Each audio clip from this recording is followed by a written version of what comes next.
Video creators, how are you guys? It's great to hang out with you again for another Video Creators podcast episode and live stream where we are all about helping you grow your YouTube audience and your business so you can make more money and change more lives. And today that is exactly what we are going to focus on, which is what do you need to do in terms of mindset and in terms of skills that you need to acquire in order to move this thing forward.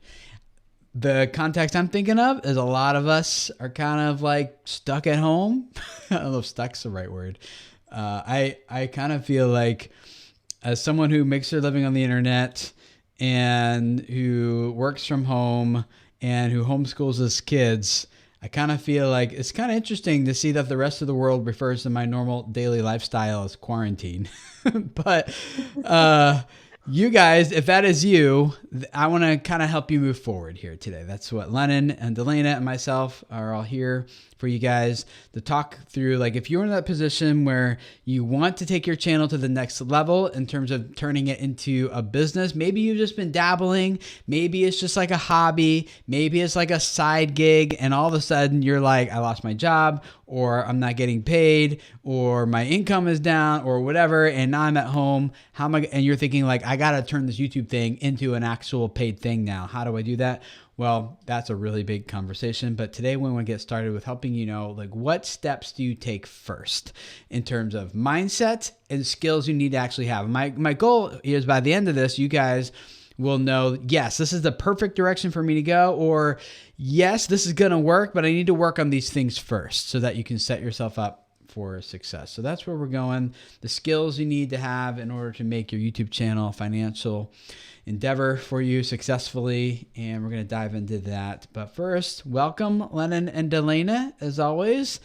If you guys you're new here, Lennon and Delana are both YouTube strategists on my team who work with our clients, and I guess I'm introducing you guys for yourself, but how are you guys doing here today? I'd like to say that we know it's going to be a good call because I got my blazer on for this business topic. So that's how you know it's going to be good. All right. How are you doing, Lennon? Yeah. Right. Well, hold on. I'm gonna get my Mr. Rogers sweater here. Okay. That's what we need to do. Okay. You're not kidding. That is a Mr. Rogers sweater. Oh, That's yeah. so cute. Cute. The word every guy wants to hear. Right. Yeah. Doing pretty good. Yeah. Just kind of, making the best of all these situations. So. Yeah. It's good to see you guys who are in the chat. So our moderator today is, let me bring it up here. I'm pretty sure it's Eric from Modern Day Tech. Yes, Eric from Modern Day Tech is our moderator. So thank you, Eric, for being here. He's going to be taking your questions and putting them in front of us. So as we go through, we do want to wrap up with some of that, like, hey, help us fill in the gaps we missed. What's going on, like, in terms of what you're thinking about this. And so, Eric, thank you for being here. You guys should check out his channel. He helps you know exactly how to use tech in your life, in your home, to solve the problems that you guys are facing, helps you save money and learn how to use those things appropriately. So if you guys aren't already familiar with Modern Day Tech and Eric, you've got to check him out. Go check out his channel and subscribe and follow along with what he's doing. So thank you, Eric, for being here. Lennon and Delana, how are you guys doing with spending more time at home? Is it kind of business as usual for you guys like it is for me, or what's that been like for you, Delana? Yeah, what is more time at home? It feels pretty pretty similar to me, other than I kind of got into a habit for a little while of like halfway through the day, maybe like every other day I would go to a coffee shop. So other than that, that's gone. But yeah, it feels pretty business as usual. Yeah. Pretty normal. How about you, Lennon? We have our oldest has been taken out of school, so that's been a big shift for us. But so she starts in-home learning officially today, I think, and so we're kind of figuring that stuff out, which has been, it's hard, but it's definitely kind of cool too, because we're seeing how excited she gets about learning certain things, and that's like a neat shift as a parent to kind of get to watch the things that get her all revved up on the learning side of it. And we've just been, getting to spend more time as a family. I try to get out of the apartment whenever I do work, so this is definitely a little bit of a change. But so right now I'm shoved in our little office area. But yeah, I mean, it actually, we're just trying to see it as a positive chance for us to get to spend more purposeful time together and learn to have a schedule that serves each other better. Yeah. For me, like our business, like I know a lot of businesses have been hit pretty hard through all this. A lot of people's finances have. It seems, thankfully, thank you to all of you guys who are listening and in the live stream. Thankfully, our business seems to be kind of going about as normal. That will be, that the big question is with Video Lab registrations, which we just opened up to the waiting list last week.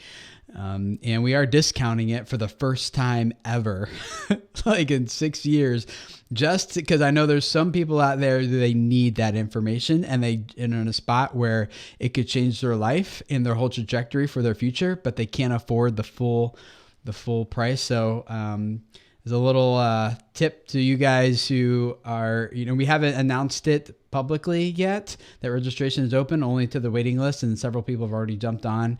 So if you're thinking about going through Video Labs and you got a lot of free time right now, and this is the perfect opportunity for you, you guys can jump on that. It's at videocreators.com/videolabs, and it is our most in-depth, beginning to end process for how do you grow a YouTube channel that is successful and turns us into like the career that you've been wanting it to have, whether it's for your business or just as an influencer or whatever. And we've seen so many people go from 0 to full time through this process, and we are completely updating it for 2020. It'll be the first group to go through all the next level stuff. I've just finished putting together the updated sessions on how the YouTube algorithm works and how to target homepage suggested content and watch next and search and all those things for discoverability and stuff. So this is going to be like the best, most updated content we ever had for it. So I know for a lot of you guys, this is not the right time for you, and I don't want you to feel like you're missing out because this timing isn't right. Like, we will keep launching this. We tend to do Video Labs a few times a year, so no pressure at all. Like, if this is not the right time, but if you do have some extra time and you are like, now is like, I am doubling down on my YouTube channel and this is what I need, and you want the only time we've ever discounted it, just like this is the time. So yeah, thank you, Eric, for putting that link in the chat. videocreators.com/videolabs will get you there, and we only limit it to 20 people per session, and we've already got like 4 people signed up or so. So you guys can work with Lennon, Delana, or I personally for 8 weeks through this process to really help take your channel next level. So you get more information there. But if you're thinking about doing it, now is the time to do it. So Mike from Haunted Road Media says, I learned a lot in Video Labs. Yeah, we got a bunch of Video Lab graduates here in the chat, so it's good to see you guys. I also want to introduce you guys to a new segment that we are going to try with you guys. We're trying to up our game here in terms of podcasting. And one of the things that we do a lot of is consultations, one-on-one, 1 hour consultations with creators where we dive into your channel, kind of helps you take it to the next level. And we want to start featuring some of the people that we're working with and giving them a little bit more promotion and publicity. I know a lot of you guys who are working on your channel, any type of promotion you can get is great, right? And so we're starting a new segment called Creator Spotlight. And Lennon, this creator we're going to spotlight is a consultation that you did. Before we introduce them to people and show them a little clip of your session with them, how do you want to set up this person? Tell us a little bit about this person in this consultation. Yeah, so this was Ibrahim, which was he's a young budding video game developer, and so he's actually designing his own video game.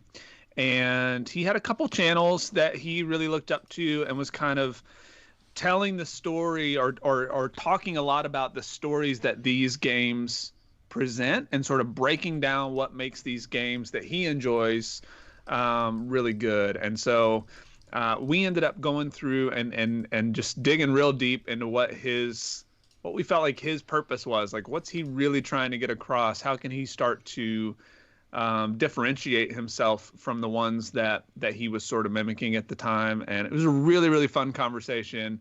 And I thought we got a lot accomplished. It was really cool. Cool. Let me show you guys a little clip and introduce you to this creator directly. Why don't you tell us your name, what your channel is, and kind of what brought you into the consult today? Okay, well, my name's Ibrahim Mustafa. My channel is the same thing. My channel's on game design and, what I love about it and, what great games do and what bad games do, I guess. And I'm trying to educate people further on it and kind of just share my experiences. It's like tribute videos and all of that good stuff. Well, the reason I came to the consult is I'm a marketer myself, but I do other things. And I know the best thing to do is to contact an expert in the field, like before you do anything stupid and put yourself in a hole. It happens a lot. It happens a lot with my clients. They end up doing something or they're in the red and they come to you and they're just like, please snap your fingers and make me like $1,000 overnight or whatever. And it's like, it kind of takes some time and you need to actually do stuff to actually get results. I'm an impatient person, as I think we all are.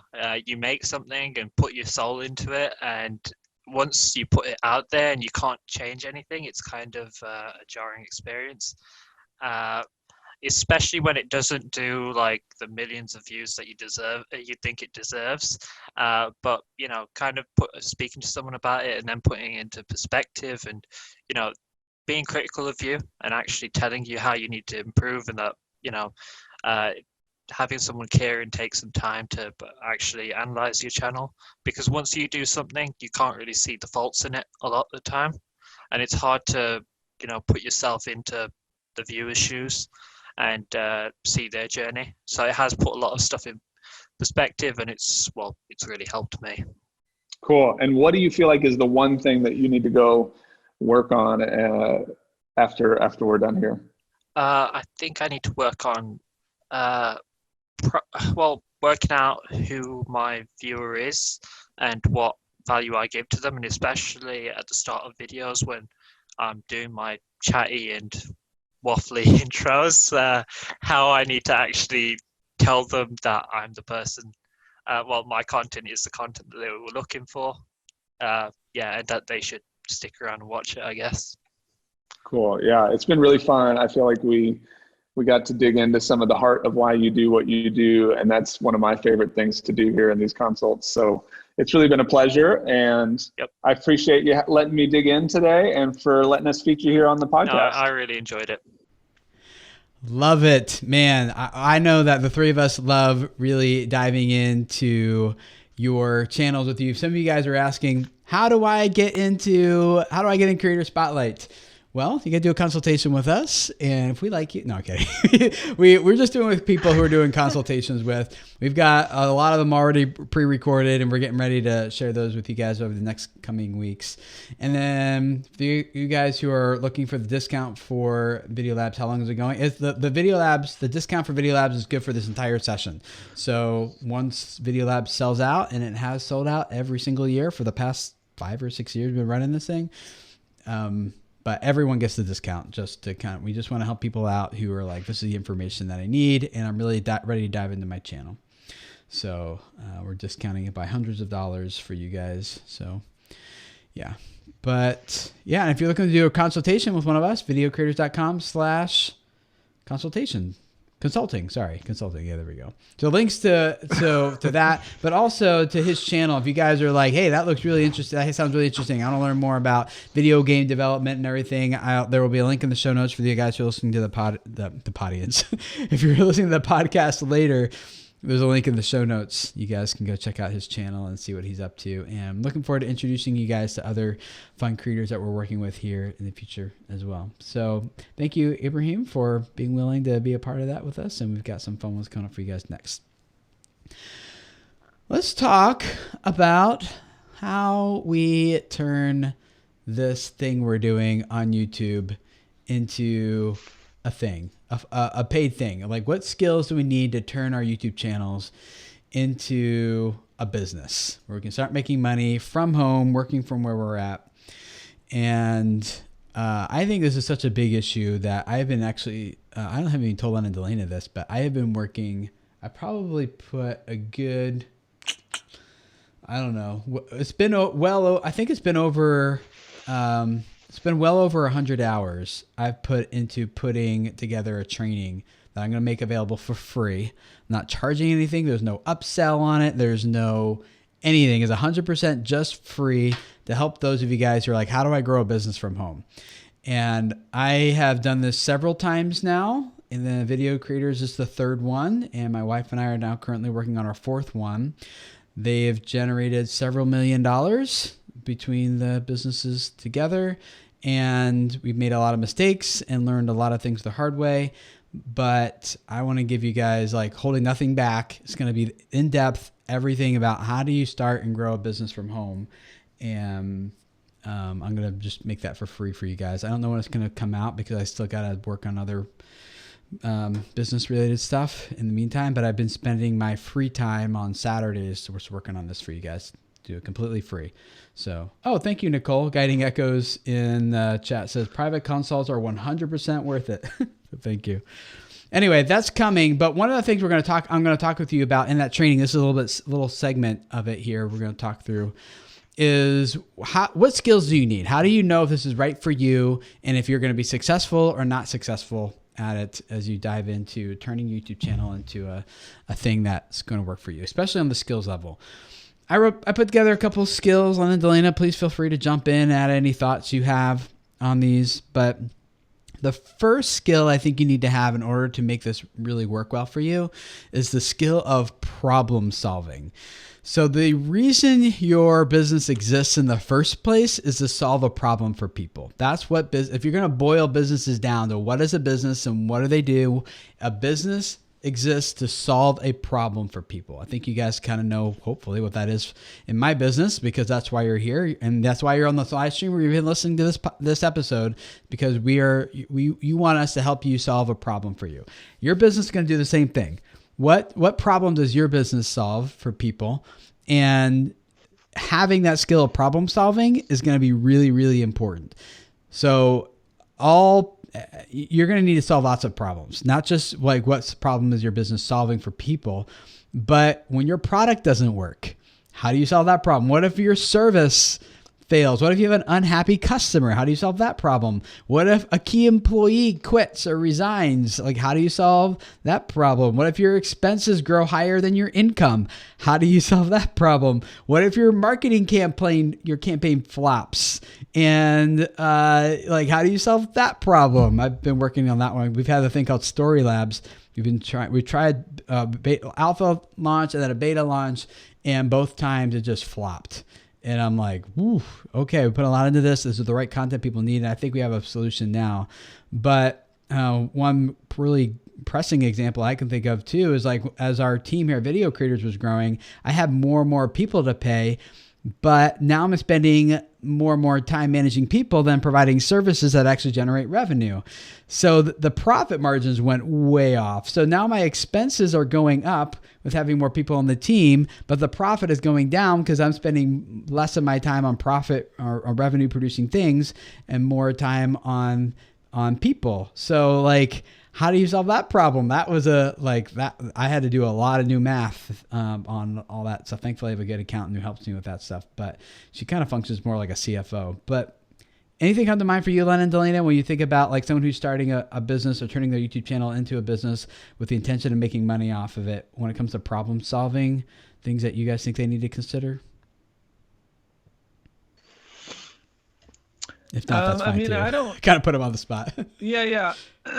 I think for me, it's as I'm continuing to grow mine, like my personal business side, that question I've wrestled with for literally months now. And so the thing that I want to give people kind of hopefully a little encouragement on is that if you don't really know what that problem is yet, then that's okay. Like it can take a while to kind of sift through a lot of things and figure out, and it may shift and change, and that's also all right. Because I think we often feel like if we don't have it right away, then maybe we've goofed it up and we've just kind of blown it, and we might as well start all over. And that may not be the case. You may just not have dug deep enough yet.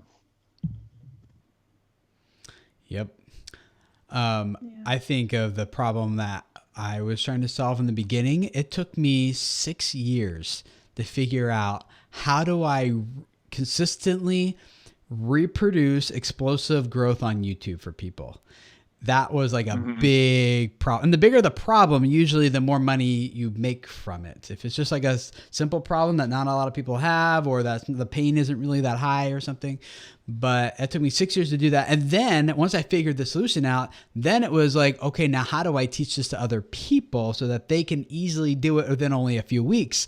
And Video Labs took me a solid year. It took like my first version of it took me about 2 months to put together. But it took me a solid year to get to the point where I'm like, oh my gosh, this is amazing for people and for it to be pretty predictable. So it's not like a flip a switch thing, but you do need to have that skill of problem solving. Second thing I think is thinking strategically. And by strategically, I mean having a plan for how you're going to solve this problem for more and more people. A plan for the opportunities you're going to say yes to and the opportunities you're going to say no to. Because it's one of the mistakes a lot of new people make when they're starting a business is saying yes to all the opportunities, getting super distracted, and just like the momentum comes to a screeching halt because you're doing all these different things and none of them really, they're like, maybe I'll produce revenue, but they're not really moving the business forward. And so learning what opportunities to say no to, like what are actually distractions disguised as opportunities, being able to decipher that's going to be really important, and thinking strategically is going to help you do that. Also a plan for how you're going to cast a vision for what comes like next to this year and in 2 years and 5 years from now. So for me, like YouTube is very different today than it was 10, 5, even 2 years, even last year, even like last December before COPPA stuff kicked in, right? This industry changes so rapidly. So how do I create a business that serves people well now, but can also pivot strategically in order to help people with the changing needs that YouTube creators face? So being able to think and make plans for how you're going to execute, I think is really, really important. I know, Delana, you spend a lot of time planning. And I think if there's anyone who's like, hey, half, or maybe not half, but like most of the win on the other side is because of the time you spent planning before you even went to it. But there's obviously a balance to that. Like how much time do you think someone should spend planning versus implementing? When is like, stop planning and now execute? Yes. Well, I think that there are two extremes, and I find that naturally, usually people fall in one way or the other. Like people fall on the let's just execute, that they never stop. Like my husband is totally like this, where he's like, I am so tired. Like he watches other people spend their entire lives planning or saying that they're going to do something, but then never actually doing it.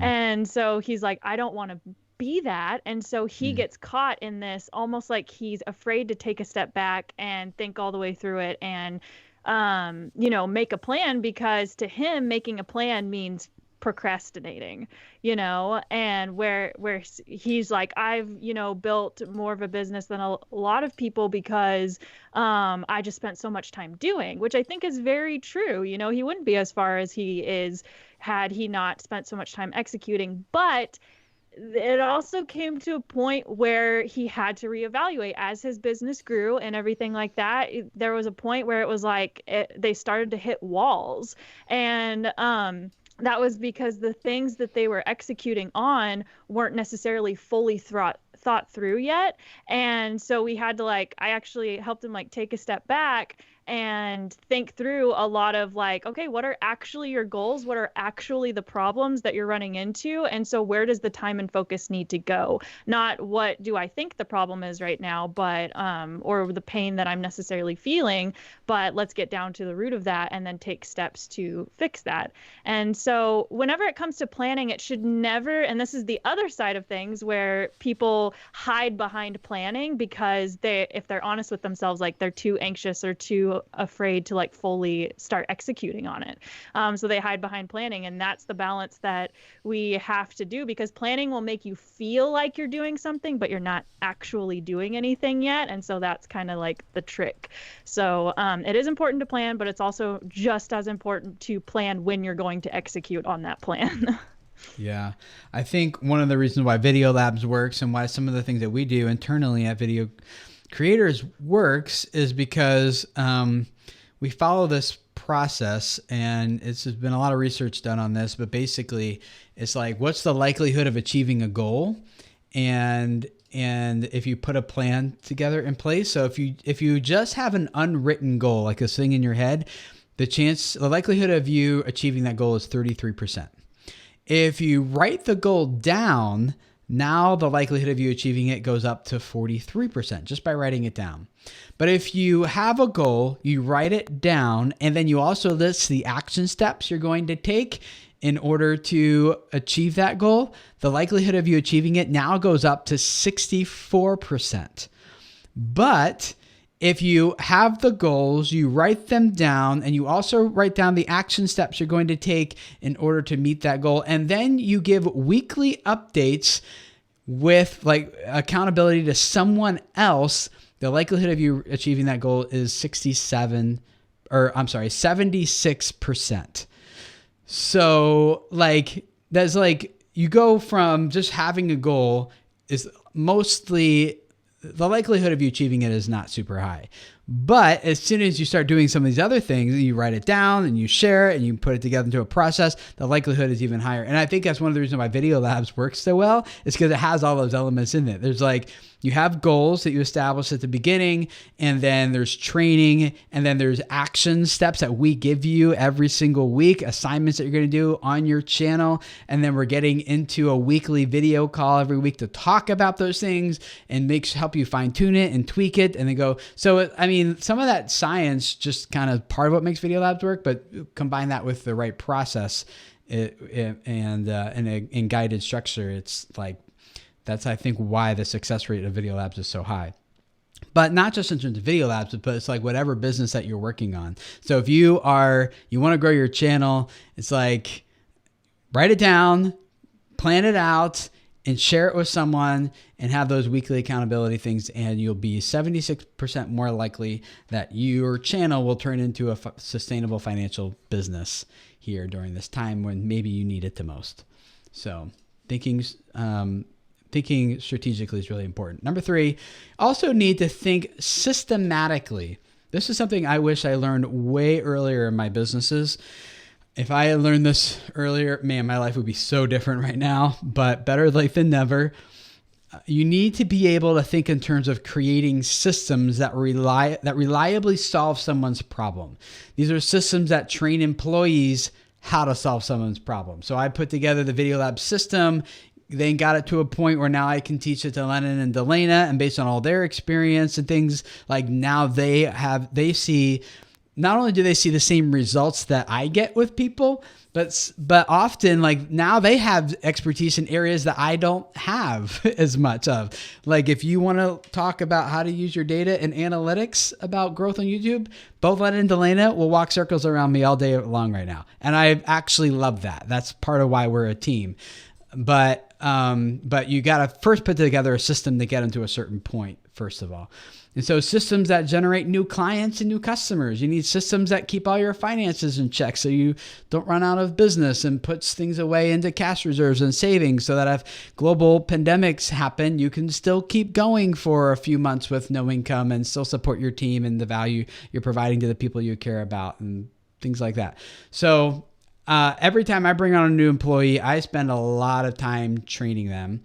and they start working after a few months of training, and then I can bring on someone else. But the first person now is doing things that works way better for them because I actually put the system together with the first people. And then when the second person comes on, then they can take that system and they onboard way faster than the first person did. So having those systems is really, really important. I encourage you all to read a book called E-Myth, Why Most Small Businesses Fail and What You Can Do About It. So highly, highly, highly recommend that book. I wish I'd read that sooner. But there's a reason why you can go to any McDonald's in the country, except for right now, and get the same experience where it's like you get, like, there's a system for how many seconds you keep the fries in before you flip them, and then it starts beeping because you got to take them out at what temperature for X amount of time. And so you need those systems that to predictably create results and solve people's problems. So anything come to mind for you guys, Len and Delina? What you guys think about that? Doesn't have to be. I thought it was really, I just thought it was really nice to learn, to learn some of these that even this team had in place before Delina and I joined. So, coming onto the team just as somebody that's experiencing that and being onboarded, coming onto the team, that was definitely a big help from people like Catherine and Trina, like other members of our team that put a lot of those systems into place in addition to you. Like that was, it's so important. And so I just wanted to kind of speak from like an employee perspective as well, to say that when you have those things in place and somebody can walk into them, I think they feel like they're able to buy into everything a little more because they feel like they're a bigger part of what's happening already. And I think that's a really good thing. Yeah, now I feel like it's almost, I don't know if London feels the same way, but I feel like it's almost a whole mindset for me. Like anytime that we make a change in our business, anytime we restructure something, it's like automatically we know that we need to create a system so that if somebody else came into it, they would know what to do, and it's just kind of like an automatic mindset for us now, which I think is really cool and really valuable. In fact, you're doing that yourself, Delina. Delina's kind of overseeing this entire new update we're making, kind of like, it's like our white glove service. It's our highest level service that we provide, where it's just basically you work with Len and Delina one-on-one for 3 months, and they're doing all your strategy for you. They're in your data, in your analytics, putting together reports and giving you checklists of what you need to do next on your channel. They're available to you 24/7. So that we've had a lot of good success with that, but Delina and Lennon were bumping into like, we have ideas for how we can do this better. And so now Delina is putting together a new system for how we deliver that and provide that value. So they just gave me the presentation last week, and I was like, awesome. Good. Yeah. So think in terms of systems. So like literal checklists of step 1, step 2, step 3.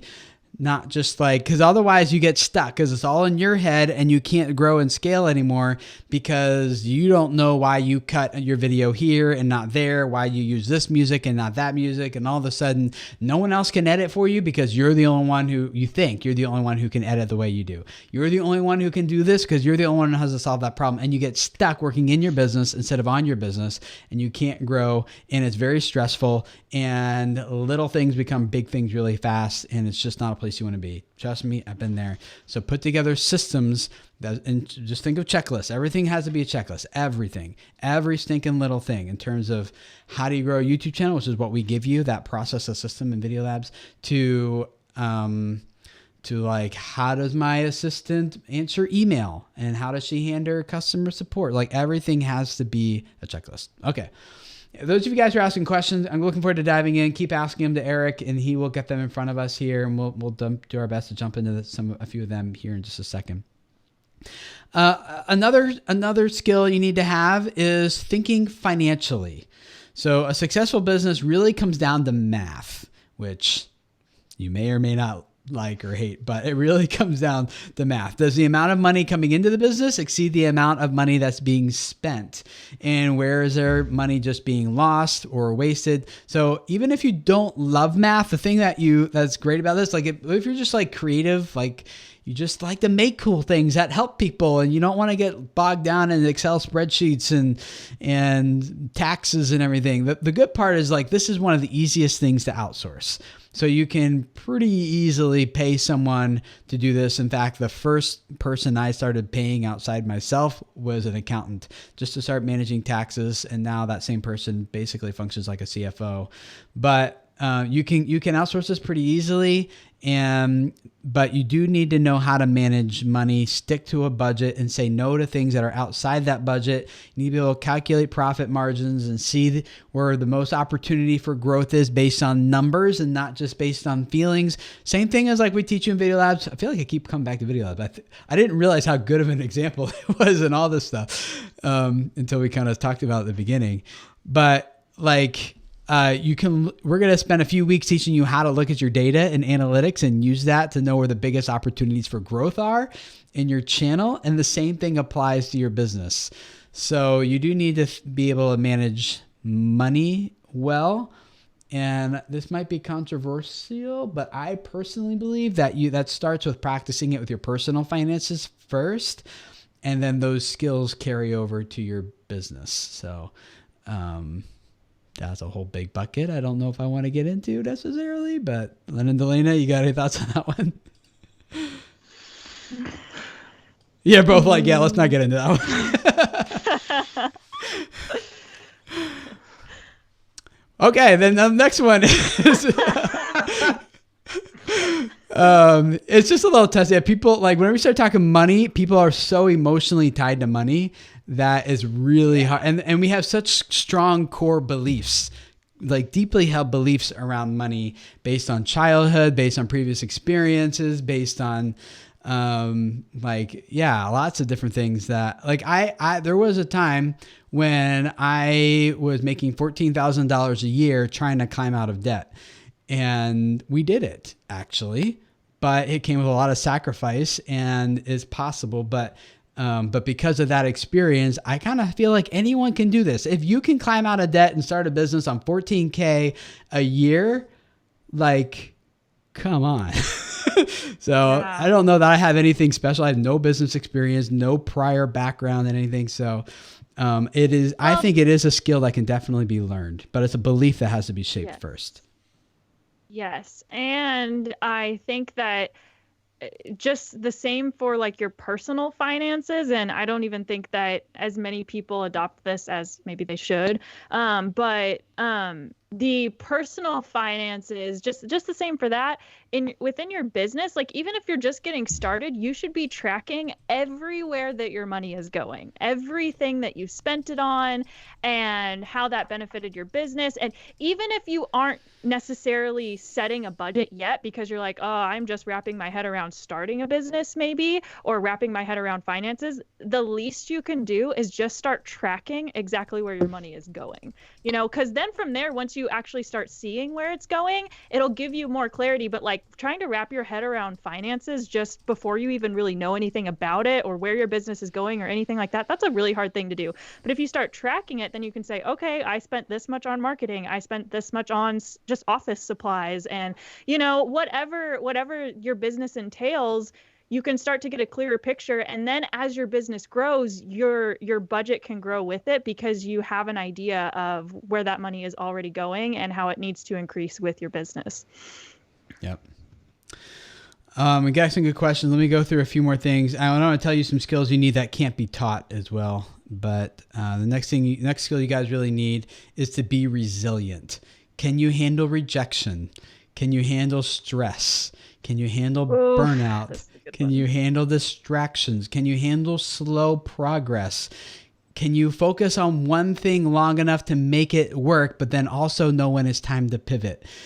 I've faced this so many times, guys, in business, where I'm coming off of like just this past summer, I spoke in 11 different states in 11 weeks. In fact, I had 1 week at home. Then there was another week I spoke in 3 different states in 1 week, and I was tired, guys. Like that like as an introverted guy, that is too much. fortunately now I have Stephanie, my personal assistant, to make sure I don't ever book myself like that again. But or when my wife was pregnant with twins and she was on bed rest for 3 months, and I had to basically like take my hours. I was working full time on Video Creators, but I had to go down to about 10 hours a week on Video Creators in order to take care of my family because my wife was just out of commission. And I mean, she was growing 2 people in her body, which was amazing, but that's a big hit on her. She was in bed rest for 3 months, and then there's 3 months of recovery after that. So, and well, by recovery, I mean physical recovery. The postpartum depression lasted for 2 years, but that's a whole nother story. But yeah, so like that, like I couldn't work full time on the business during that time. My family needed me, and I'm a big proponent that family comes first, and that our business is here to serve our families, not the other way around. So so fortunately at that time I had some team members in place and good systems in place that could float us for about the 6 months that I backed off about 10 hours a week. But are you and your business resilient? How about when a global pandemic hits? And personally, like, I don't know if this might be the first time in 6 years Video Labs doesn't sell out. And if it doesn't, I mean, that's why we have cash reserves and things. So I love Len and Delana and Grace and Stephanie and Trina and Julia and like all the people on my team who are making all this stuff work, and I don't want to let them go. So it's like, we can float for a little bit because of the planning and resilience that we put in place. So don't take too long, but like, I don't want to cap in the reserves, but yeah, resilience is really, really important. Len and Delaney, I'm going to let you interrupt me if you have anything to say, but I think that this is like, whenever it comes to resilience, this is such an interesting topic because just going through all of these points, it's so incredibly clear how many parallels there are to having a business and, having a YouTube channel. It's all because resilience is even a really big thing on YouTube. I think that a lot of people almost come into it with a kind of like a get rich quick scheme mindset, where it's like, oh, I can just post a few YouTube videos and get famous and stuff like that. But whenever it comes to resilience, and especially in business, like the only thing that's going to carry you through those really, really hard times is having a really, really strong why. Why are you doing what you're doing? Why do you care about offering this service, this product? Why do you care about helping people in this way? Because that why will carry you through so many things. So much of the stress, burnout, distractions, and even carry you through making hard decisions like maybe this is not the right time for me to focus on this part of my business, even though I know it's what my business needs, because this other, like Tim gave an example, this other part of my life needs me as well. My kids need me, my wife needs me, like whatever. But that why is so strong and so important to you that you know that you can put it on hold for now and that you will come back to it and make it work. But I find that the people who usually aren't as resilient is because they don't have a strong why behind what they're doing. Yeah. So if you're feeling that, you might need to do some soul searching and ask yourself, why does this matter to me? Which I feel like is leading into the next thing you're about to say. Yeah, kind of. I mean, for me, it was like, I was talking to someone last week who started a business with capital funding, and they got a couple million invested and they launched it and ultimately failed. And I was talking with them about it, and these are my words, not his, but what it kind of came down to is like, they just weren't hungry enough. Like they just didn't want, like they got millions of dollars to kind of play around with an idea. Versus when I was starting a business, and when a lot of you guys right now who are listening to this or here in the live stream, you don't have a choice. Like I didn't have a choice. Like I had 2 little kids at home at that time. We have 7 kids now, but back then we only had 2. And there was no backup plan. There was no safety net. There was no like plan B. It was like, I don't have a job, and I was fired from from a gig, and I was like, I don't have a job, and there's nothing in this small town, Minnesota town, for me that I can have. And so the only thing I had was like the internet. I had to turn to it. I'm like, I got to make this work. And there was no safety net. I think when you're in that position, and like when I say hungry, I kind of mean like in a like metaphorical sense, but also like for me and my family, it was a literal sense. So when you're in that spot, like you go out, you kill it, you drag it home, you make it work, you know? So, yeah, you guys can do this, but it does take some resilience to handle the rejections, the stress. And there are very intense seasons where it's like you aren't working the normal 9 to 5 anymore. You are working the like 80-hour week for maybe a month or two in order to get this thing going, knowing that you're going to, like Dave Ramsey says, today you're going to live like no one else so that later you can live like no one else. And I found that to be absolutely true. All right, let's keep going because we're running out of time here. Communicate clearly is also a skill, like clear communication, super important. Like Delaney was saying, communicating what you do and why it matters, being able to communicate clearly with answering customers' questions, communicating clearly with people on your team who are working with you or for you. Like, so what if a client says to me like, hey, Tim, like, I think I want to grow my YouTube channel. What is it that you do? What if at that point my response isn't very clear?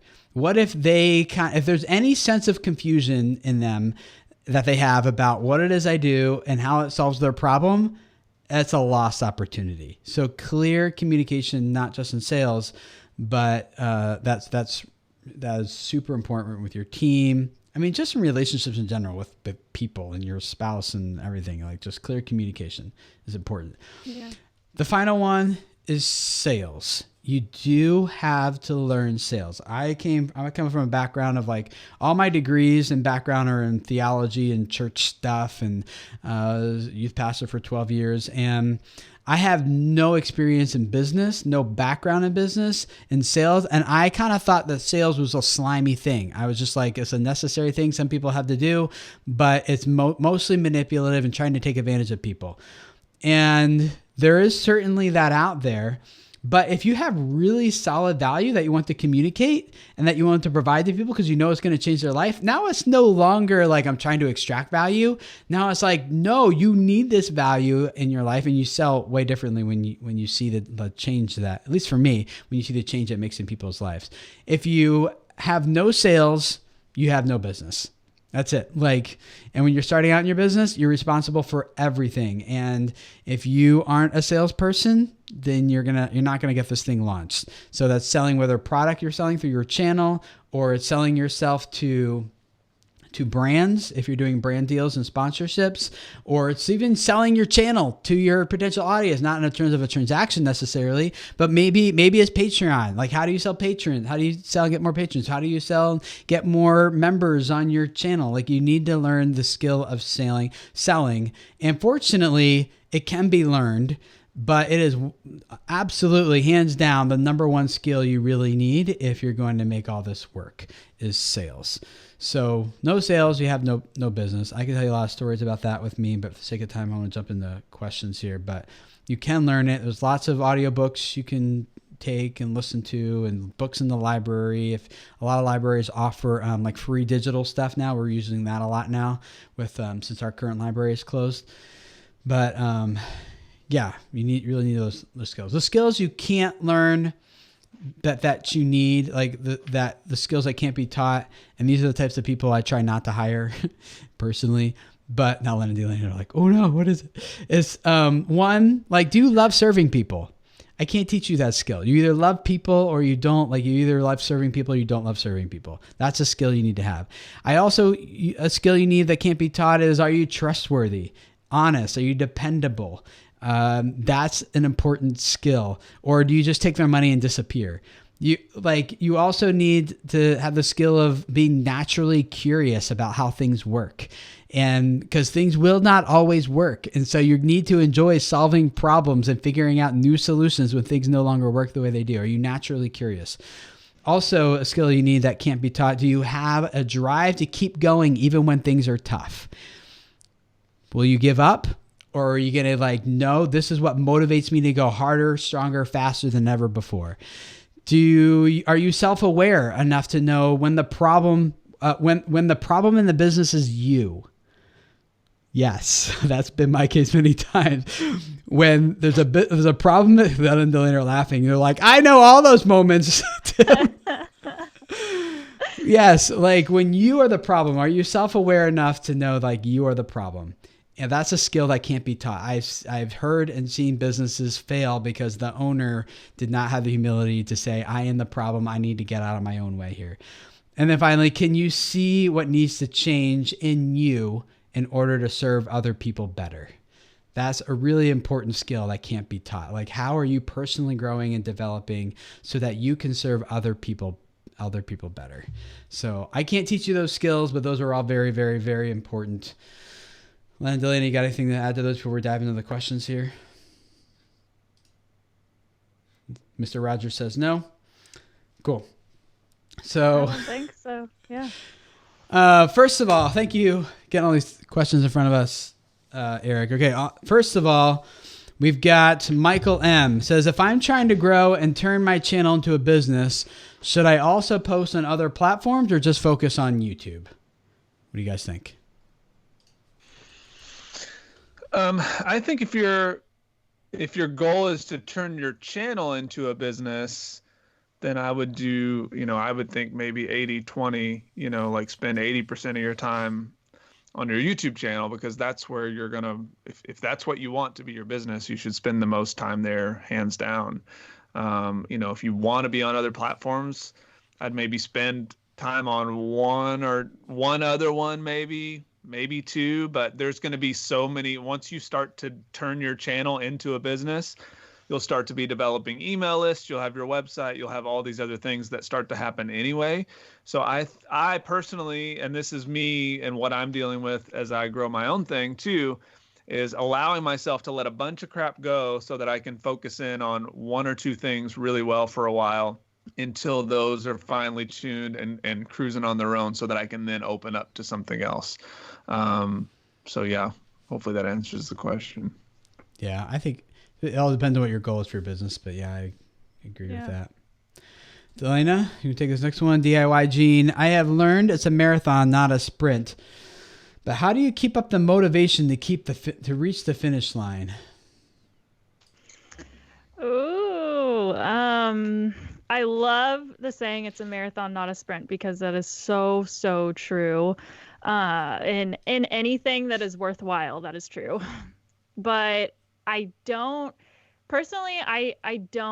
not keen on the word motivation. I feel that motivation is a very temporary, fleeting feeling, and that a lot of people chase it and they just want like a little spark of motivation. But this is where it comes back to your why power.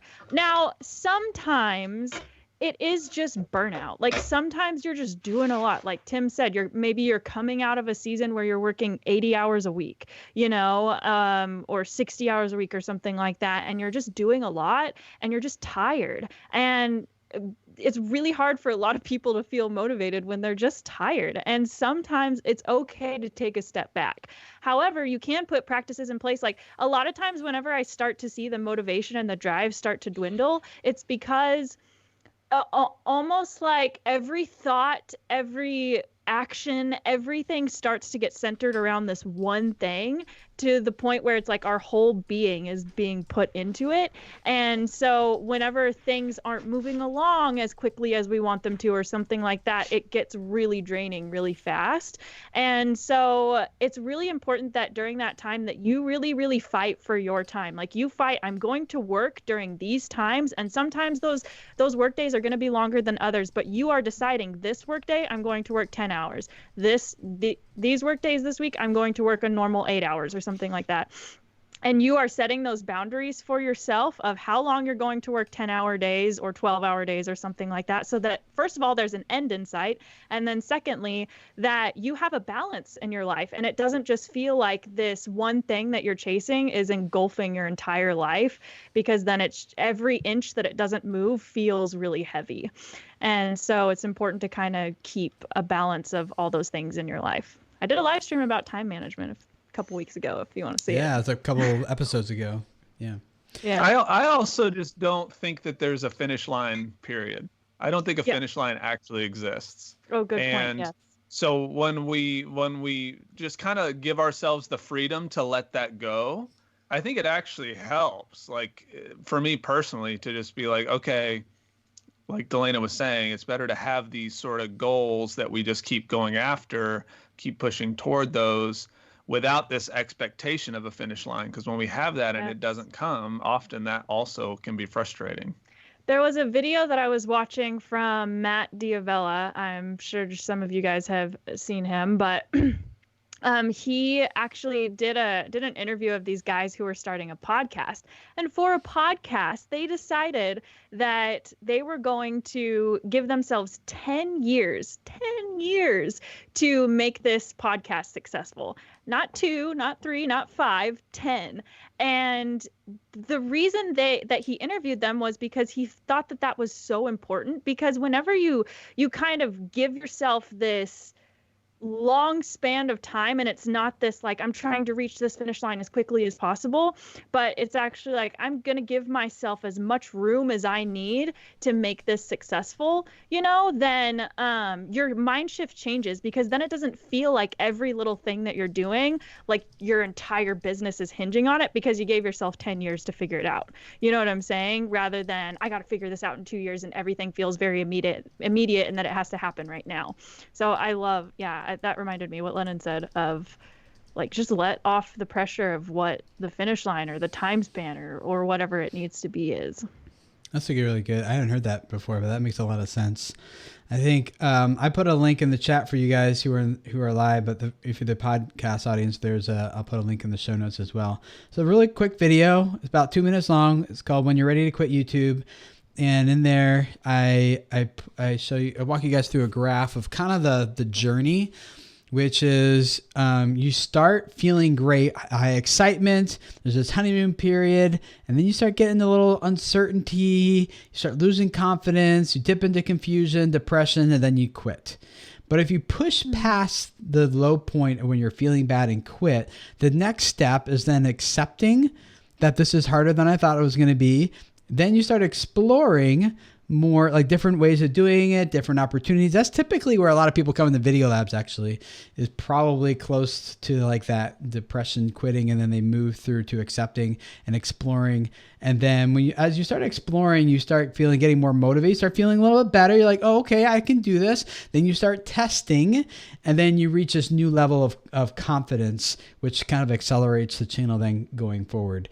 And on one hand, I'm kind of glad this type of process exists, because it filters out a lot of the people who are just kind of looking to make a quick buck, and the people who are more interested in extracting value from people than providing value. And it kind of filters out a lot of what would other just be kind of noise.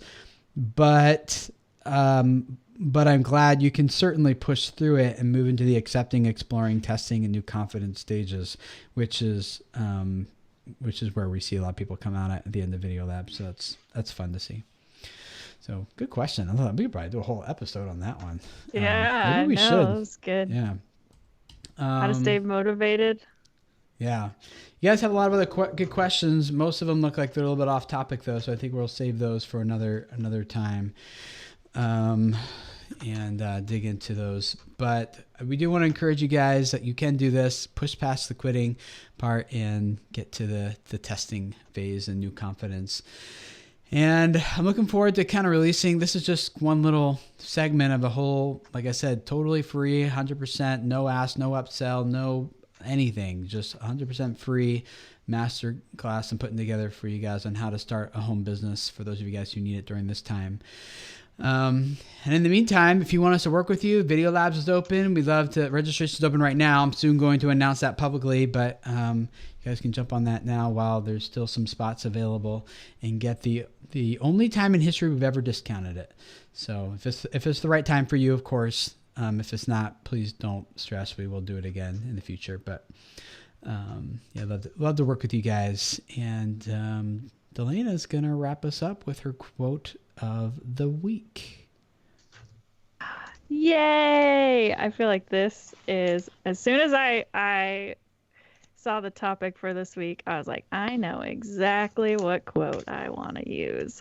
So this is from a book called Making Ideas Happen, and the book is by Scott Belsky, but I remember that he was quoting somebody else in the book, and I can't remember who that guy's name is, but please know that it's from a book called Making Ideas Happen by Scott Belsky, and it is so good, especially if you are a creative person who is like, I just feel like I can't be efficient And anything that I do, like, I just can't ever get things done. I can't stick to projects. I can't do this. Like, but my brain is just all over the place 100% of the time. This is the book for you. And you want to be successful in a business, on YouTube channel, any creative endeavor, this is the book for you. It literally changed my whole outlook on myself and life and my businesses and anything. So the quote is, the solution is found in the problem. So it's very simple and sounds very confusing, but the principle of it is that you don't know what the solution is until you fully understand the problem. And so the deeper you dive into the problem, the more that you're going to discover what the solution is. It's kind of like whenever creators come to us and they're like, I don't know why my YouTube channel isn't growing. And then we're like, okay, who is your video for? And they're like, I'm not sure. And we're like, okay, well, we're not going to be able to change anything on the YouTube channel until we know who we're targeting. And so we have to dive deep into the problem of discovering who these videos are for, who we're trying to reach, what problem we're trying to solve, everything in between, before we can come to a solution. So love it. The solution is found in Little the C problem. family wants to know, what's the name of the book again? Making Ideas Happen by Scott Belsky. Cool. Sweet. Thank you. We are going to try to make your ideas happen, whether it's in video labs or a consultation. But in the meantime, guys, if you guys are working on your channels, we got tons of free content for you guys. We just want to help you out, support you as you're going forward through what's a difficult time for a lot of people. And that's definitely where my heart is at, is like, how do we help you guys move forward? So hopefully this session today helped you guys do that a little bit, and looking forward to helping you guys even more in the future as we go forward, even next week with another live stream then. So thank you guys for hanging out. Thank you, Eric, for moderating, and we'll see you guys again next week for another Video Creators Podcast episode. See you guys then. Bye.